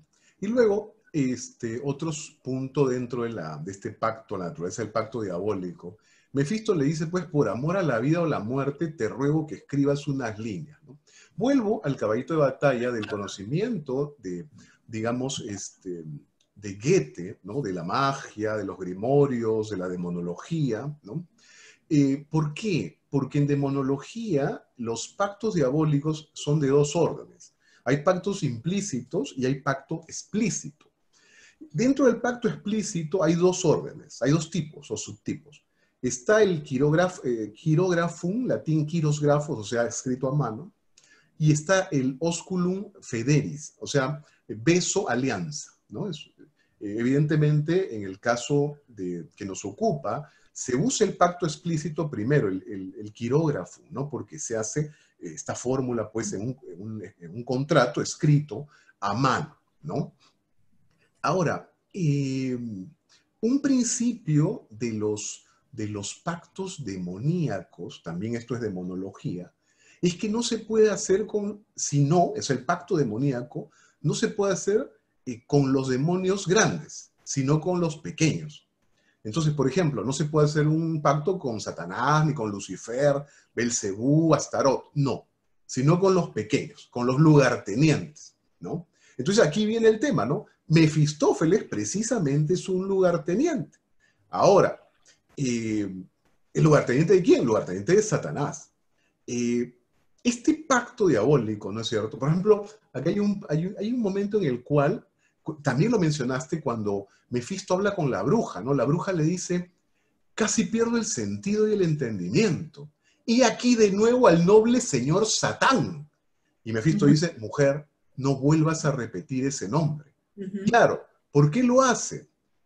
por esto que venía señalando, o sea, Mefistófeles, mejor dicho, no es Satanás, Satanás es otro. Además, Satanás viene del hebreo, su significado es distinto, significa adversario, es el adversario de Dios.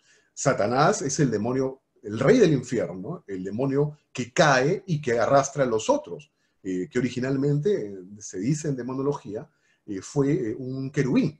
Y ya sabes que digamos, en la jerarquía espiritual angélica, lo que pasa es que ángel es una categoría, pero bueno, luminosa, los querubines son los más cercanos a Dios. Por eso es que Satanás se siente tan poderoso y tan cercano a Dios. Pero bueno, ya de ahí viene la caída, que ya todos las conocemos por la tradición judaico-cristiana. Entonces, la pregunta acá es esta, ¿no?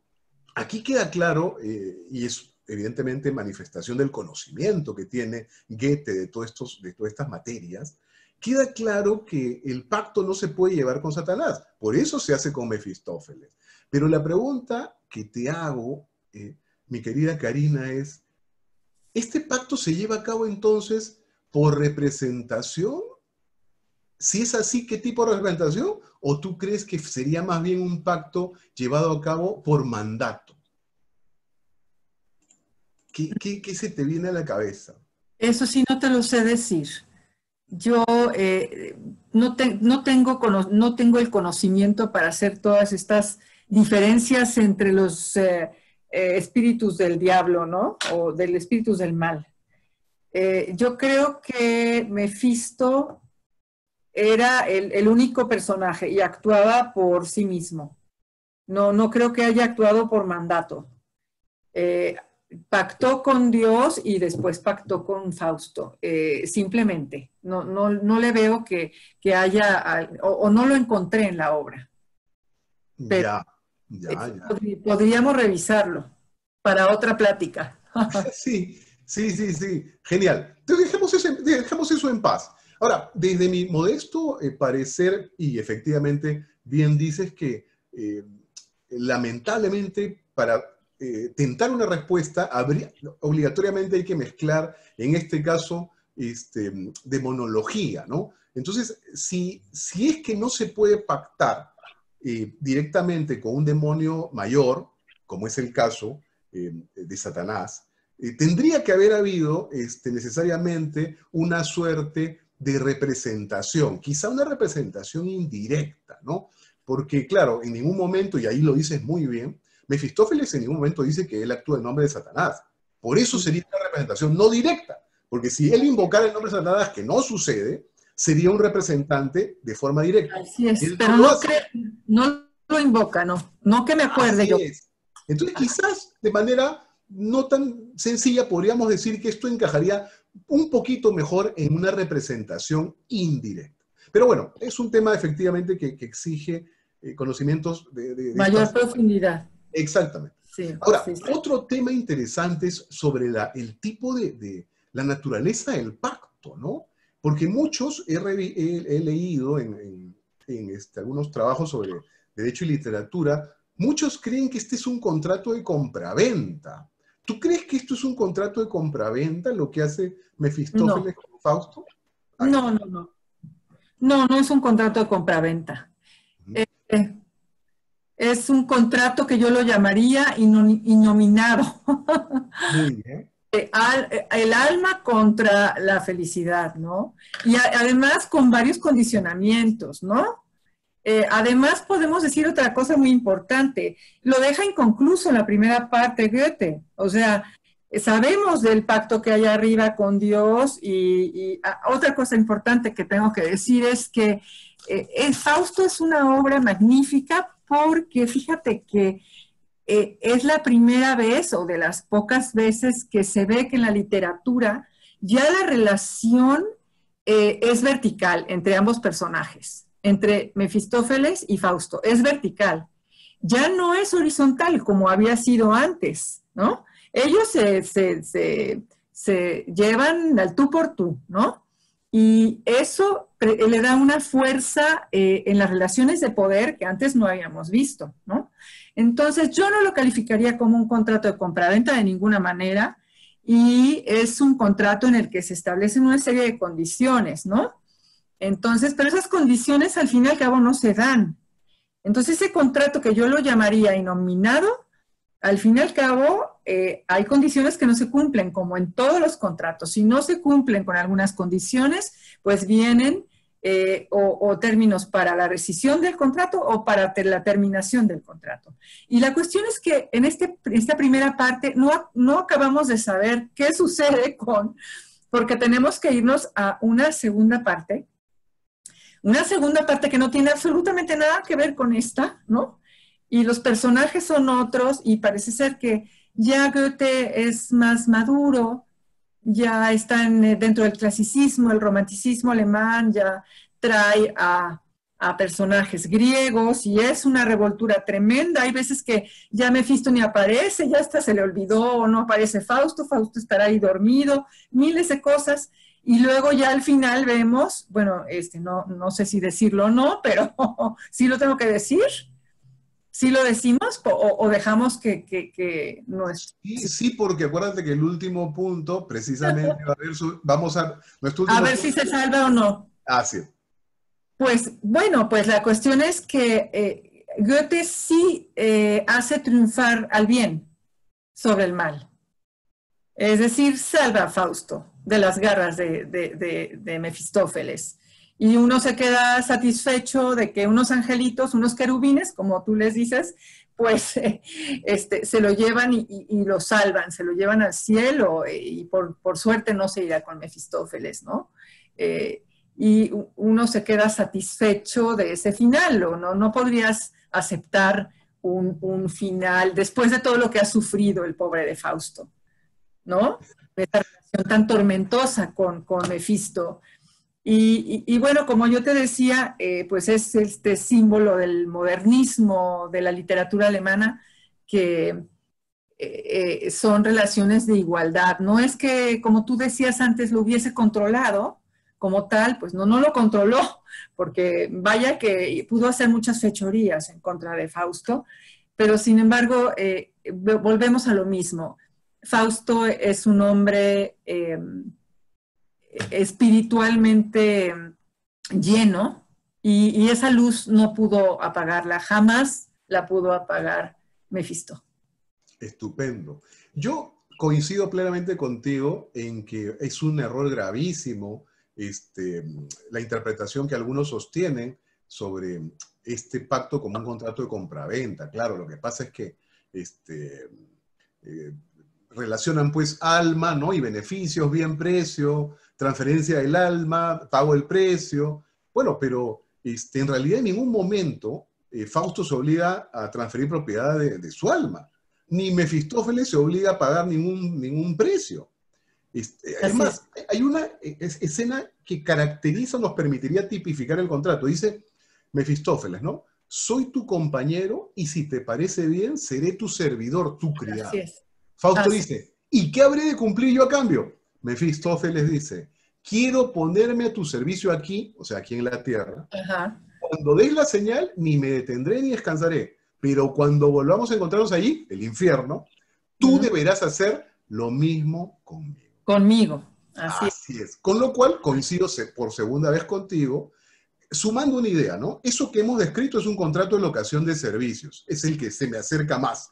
Y sí es innominado, como tú dices, ¿no? Porque sería, bajo la categorización de Ulpiano, sería este contrato de facho ut fachas, ¿no? O sea, hago para que hagas. Entonces, esta probablemente podría ser una tipificación del contrato, amén de otros mejores pareceres, ¿no? Sí. Muy bien, entonces, siguiente tópico, la disponibilidad del alma humana. ¿Qué piensas, Karina? ¿El alma humana se puede disponer? O sea, al final, efectivamente, asumiendo, ¿no?, de que el alma fuera lo que quería Mefistófeles. Pues la enseñanza que nos deja Goethe es que cada uno de nosotros tiene un alma y que es imposible disponerla de ella, ¿no?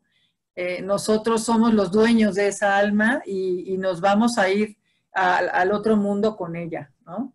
Nadie nos las puede robar. Esa es como también una de las enseñanzas que nos deja Goethe, ¿no? Cierto, no cierto. Ahora, no obstante, te recuerdo, ya que lo hemos mencionado cuando hablamos de la caída de Satán, ¿no? De Satanás, mejor aún.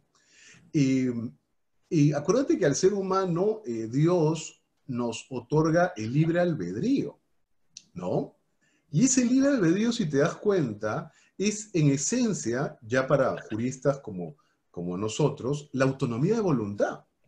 Y es más, esos pactos diabólicos, en el fondo, son negocios jurídicos, o sea, pactos, negocios jurídicos. Sí, Entonces, en claro. realidad, habría que ver, ¿no es cierto?, Eh, si es que el alma pudiese ser objeto o no de disponibilidad.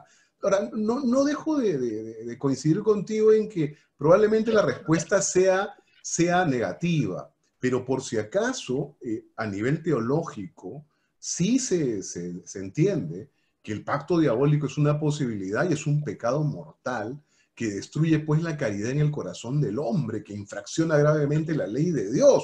¿Por qué? Porque al final lo que está haciendo el hombre es cometer el mismo pecado que cometió Satanás, rebelarse contra Dios, ¿no? Pero claro, el primero, el hombre, como el segundo, Satanás, ambos tienen libre albedrío. Pero bueno, igual es un tema discutible, ¿no? Y cuando veamos el último punto, que ya lo tenemos casi delante, quizás volvamos sobre eso, ¿no? Ahora, otro tópico, la firma con una gota de sangre. Cito, ¿no? Mefistófeles dice, cualquier hojita valdrá, firmarás con una pequeña gota de tu sangre. Aquí me permito dos reflexiones. Tú también ya habías, hace un buen rato, empezado a mirar un poco el tema de la sangre y su simbología. Eh, lo que pasa es que en los pactos diabólicos, cito otro grimorio, hay un grimorio del año 1000 que se llama el libro de San Cipriano, ¿no? Este libro de San Cipriano dice, a la letra, ¿no? Dice, habla de cómo celebrar un pacto. Dice, le arrojaréis el pacto, entiendes, al demonio, escrito por tu propia mano, con la tinta de los pactos sobre un trozo de pergamino virgen. Bueno, ahí luego hay una fórmula, y luego dice, bajo los cuales pondréis vuestra firma trazada con vuestra propia sangre. Vuelvo al caballito de batalla. De hecho, el conocimiento de magia de Goethe no era poco, ¿no? Porque efectivamente hay varios grimorios, como el que he citado, el libro de San Cipriano, que establecían como una forma que yo quiero llamar, igual pediré tu opinión, sería una forma ad solemnitatem, no ad probationem, sino ad solemnitatem, la de firmar con la propia sangre, ¿no? Así es. Ahora, lo curioso de esto es que este pacto, consumado con la sangre del que pacta, es unir el destino del hombre con el del demonio, porque ambos, por este tipo de pactos, como el mismo Satanás, van juntos en la perdición. Lo que pasa es que el diablo le gusta burlarse, ¿no? Esta es una parodia que él hace maligna del pacto de sangre que tiene Cristo con la humanidad. O sea, así que se está burlando, ¿no? Así como Cristo con su sangre nos salva, ahora el demonio burlón, con tu sangre te condenas. E inclusive, ya que lo mencioné antes por otro tema, tú sabes pues que en los llamados aquelarres, ¿no? Estas reuniones, y que está acá se menciona pues el rito de Valpurgis, ¿te acuerdas? Ah, sí, claro. Entonces, existía el Vaya, famoso... vaya aquelarres y fiestas, qué bárbaro. Exactamente, existía el famoso osculum infame, ¿no? Que es Sí, el beso que hacen las brujas allá donde termina la espalda del demonio, ¿no? sí. Pero mira, ese osculum infame es una burla del demonio del osculum pacis, o sea, del beso tradicional que nos dábamos al momento de la paz en la liturgia, que hoy en día ya no se suele usar beso, se usa pues más bien la mano o el abrazo. Pero O sea, ahora ya ni la le encanta mano. burlarse, ¿no? Claro. ¿Qué piensas sobre esto de la sangre y lo que he mencionado? Bueno, ya te había yo dicho que te había mencionado a Rudolf Steiner. Ujú. La sangre como tal tiene una fuerza maravillosa, ¿no? Incluso hay una parte que dice Goethe, la palabra expira ya en la pluma. En la sangre un fluido muy singular, es la sangre un fluido muy singular, que produce en lo interior fuerza de la fuerza, ¿no? Y bueno, te hablaba también de que los hechiceros y los magos, pues también han utilizado la sangre muchas veces para todos sus experimentos y sus ollas mágicas, ¿no? Entonces, bueno, y la formalidad del formalitatis, o sea, qué importante es, no es lo mismo firmar con un lápiz, una pluma, no tiene ninguna importancia, que hacerlo con sangre, ¿no? Es verdad. Y qué interesante lo que bien terminas de acotar, ¿no? Esos paralelismos que tienen que ver evidentemente con el hecho de que Goethe fue un jurista, ¿no? Si te das cuenta, mire, libre albedrío, autonomía de voluntad, pactos, negocios jurídicos, contratos, especie, formas, aprobación, ad solemnitate en la sangre. O sea, queda clarísimo la presencia del jurista detrás de esta obra, ¿no? Claro. Estupendo, muy bien. Claro. Y bueno, entonces ahora sí acometamos el último tópico de nuestro webinar, que es lo que ya nos obsequiaste, adelantaste, la salvación de Fausto, ¿no? Efectivamente, pues, Fausto es salvado, ¿no? Y además también por, digamos, por intermediación, apoyo de la misma Margarita, ¿no? Entonces, claro. La pregunta es, si Fausto se salva como sucede en la obra, ¿esto no es un atentado contra la justicia y contra el pacta sunt servanda, nunca mejor dicho, ¿no? En latín, el pacto te hace siervo? ¿Qué piensas, Sí. Karina? Pues ¿Te no, parece justo que se salve? no fue un atentado porque al fin y al cabo no se cumplieron las condiciones pactadas en el contrato, ¿no? Ajá. Entonces, cuando no se cumplen, siempre por suerte el pacta sunt servanda no puede ser, ahora sí que firmado con sangre y ser inamovible. Gracias que tenemos las causales para poderlo rescindir o terminar, o bueno, en este caso, para que se salvara el pobre de Fausto, ¿no? Se salva y bueno, no va a ir al infierno. Y nos quedamos todos muy felices cuando vemos el final y descansamos después de tanta tragedia, ¿no? Sí, claro que siempre que celebramos nosotros un contrato queremos que se cumpla, ¿no?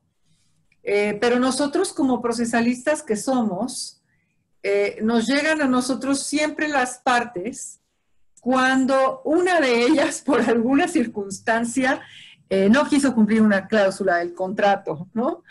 Y ahí es donde empiezan los problemas, porque están mal redactados, porque cada quien le da una interpretación diferente a o porque había una condición que no se cumplió, etcétera, ¿no? Entonces, siempre sucede eso. ¿En cuántos contratos no pasa, no? Como decíamos, cuando se celebra un contrato, es un contrato que decimos de miel. Y sin embargo, después, cuando algo falla en ese contrato, entonces se convierte en un contrato de hiel, porque ya las partes se odian y empieza el litigio y empiezan los problemas, ¿no? Y hay contratos que tienen algunas condiciones que deben de cumplirse, ¿no? Aquí el diablo jamás le concede la felicidad. Al revés, yo podría decirte que más bien lo hace muy, muy infeliz. Gracias a sus mentiras, a sus engaños, a ser tan cínico, tan malvado, pues lo hace más triste de lo que estaba el pobre de Fausto. Entonces no se cumple con haberle otorgado felicidad, de acuerdo a mi punto de vista, ¿eh? A ver, Karina, voy a hacer de Diabolus Advocatus, nunca mejor dicho. A ver, pero un momento, de acuerdo a lo pactado, Mefistófeles estaba a servicio de Fausto para lo que le solicitara. 2, por contra, cuando llega al infierno, ya él estaría a servicio para lo mismo de Mefistófeles.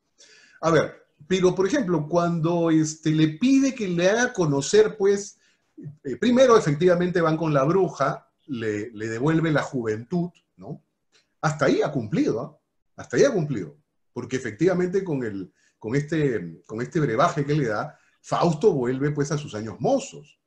2, también le pide pues que que lo haga conocer un poco el mundo, lo lleva, acuérdate, la escena de la taberna, ¿no? Tan graciosa. Claro. Ahí está en plena vida y él lo está acompañando, le facilita la vida. ¿Te acuerdas cuando se quieren burlar de ellos y el diablo comienza a sacar vino de la mesa, ¿no? Entonces, Sí. luego, ¿qué más le dice? A ver, quiero que me entregues, o sea, me pongas en bandeja, no lo dice así, lo estoy diciendo yo, pero bueno, me pongas en bandeja Margarita, ¿no? Y efectivamente, Mefistófeles pues comienza a apañárselas con la alcahueta esta de la amiga, ¿no? Ajá. Y lo hace, o sea, porque Fausto quiere estar en el lugar, lo lleva, acuérdate, entran al cuarto donde le colocan las joyitas, el cura que después, la iglesia siempre con esas características, le Sí, toma ¿verdad? las joyas, se la lleva a la iglesia, y luego la alcahueta, ¿no? Ya le convence de que no, pues no, y ya se las guarda.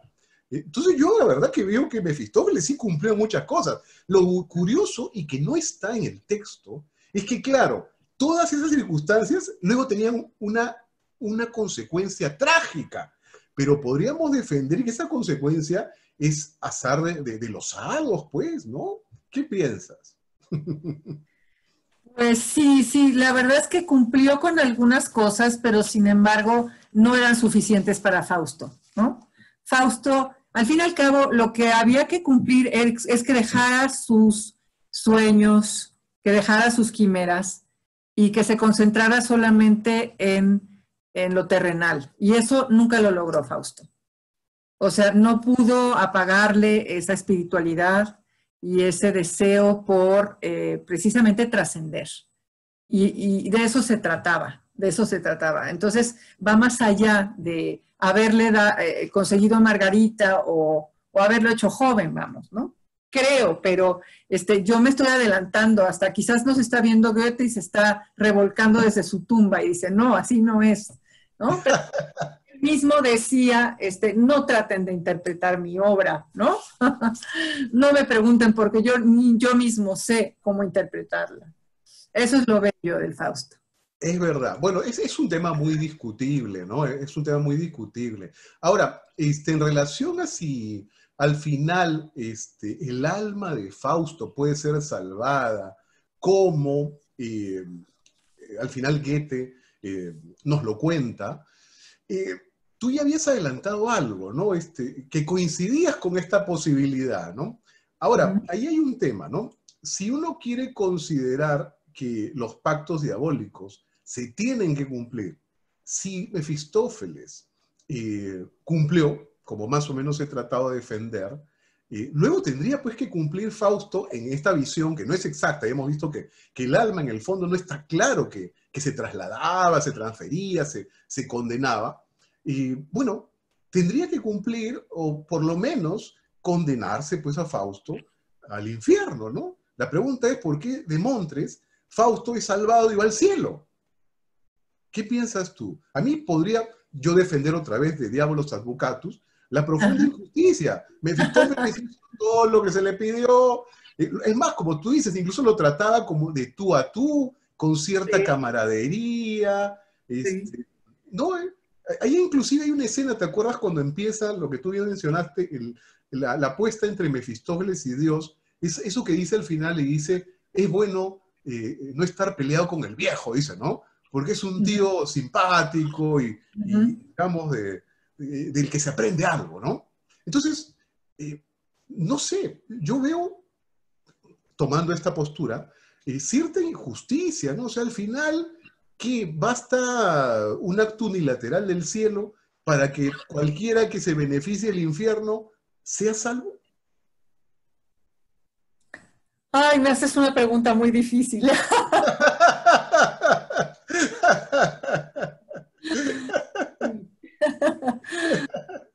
Sí, muy, muy difícil. Pues mira, yo sí, sí me quedo con el final feliz, ¿no? Pese a que me cae bien Mefisto, ¿eh? Me cae bien, me hace reír, todo, pero sí creo que la trascendencia y trascender y lo sublime es importante en Fausto. Y bueno, y la maldad no me gusta, ni tampoco el espíritu de negación que tenía Mefisto. Entonces, si estás ante eso, pues siempre preferirás que se haga el bien. Y por eso los angelitos se lo llevan y lo rescatan. Bueno, para abundar y coincidir contigo, salvo en mi postura, coincidir contigo, pues usando los mismos, las mismas disciplinas que hemos empleado para esta sesión, tienes razón. Primero, porque en la misma Biblia se señala claramente que el poder de Satanás está limitado por la voluntad de Dios. Citaste a Job, en Job se señala, en Corintios también. Entonces, primero, si a Dios le da la gana de salvar, Satanás tristemente, su voluntad ya no interesa. Y es más, un demonólogo y además experto en exorcismos, una autoridad en el tema, que es bueno, es un clérigo también, evidentemente, el profesor Fortea, en un texto que se llama Suma Demoníaca, dice que el alma puede arrepentirse siempre que quiera con un simple acto de voluntad. O sea, si te arrepientes, el pacto es papel mojado, no significa nada. Entonces, sobre esta base, ¿no? Sobre esta base, podríamos decir que efectivamente, decía, ya que lo he mencionado a este clérigo, había un clérigo mucho más antiguo, un santo en realidad, del siglo XVIII creo, San Alfonso María de Ligorio. Él daba consejos para romper pactos demoníacos. Decía que uno debe renunciar y abjurar del pacto, quemarlo si está por escrito, o simplemente in voce decir que lo rechazas, y destruir cualquier talismán, pantáculo que hayas usado, ¿no? Y lo que sí, lo más importante, decía, siempre es posible la restitución al camino del bien. O sea, en pocas palabras, claro, no es que a Fortea, que es de nuestra época, me parece que todavía está vivo el clérigo sino que desde hace ya varios siglos, viejos santos señalan eso, ¿no? El gran poder del pacto demoníaco, dice Fortea, es hacer pensar a las personas que ya están condenadas. O sea, en tanto uno no piense eso, siempre va a poder vencer y engañar al diablo. Qué maravilla, qué maravilla. Sí. No, pues ha sido una maravilla estar contigo conversando sobre Goethe, de veras que sí. No, Karina, al contrario. Ahora sí que un goce estético, ¿verdad? Como el que nos produce la lectura de Fausto. Es verdad. Antes de despedirnos, te dejo con una inquietud, ya que hemos hablado tanto del diablo. Acuérdate que Dios, según los mismos escritos sagrados, dicen que Dios tiene una facultad infinita de perdón, ¿no es cierto? O sea, Dios es misericordia de manera infinita. Entonces la pregunta es, si eso es así, ¿tú crees que Dios podría perdonar a Satanás por su pecado? Sí, claro. Claro que sí. Entonces, ¿cómo no se podría perdonar ad maioris ad minus, ¿no? Al pequeño Fausto. Claro, claro, así es, Carlos. Pues nada, Margarita, perdón, no se me metió tanto en el Fausto. Karina, perdona, Karina, de verdad ha sido un placer. Igualmente. Magnífica realmente tu participación y el conocimiento amplio que tienes sobre el Fausto de Goethe. Es un ejercicio estético que realmente yo te agradezco profundamente, pero para citar al mismo Mefistófeles, él decía, el tiempo es breve y el arte es largo. Exactamente. Este es un arte muy largo. Así que nada, te agradezco nuevamente. Estoy Gracias, seguro que Carlos. los peruanos, estudiantes y abogados que han estado observando este webinar, definitivamente creo que algún provecho, si no mucho, han de sacar. Gracias por invitarme y espero verte pronto. Gracias a todos. Venga, cuídate mucho, Karina. Hasta luego. Bueno, adiós. Nos vemos. Chao. Chao.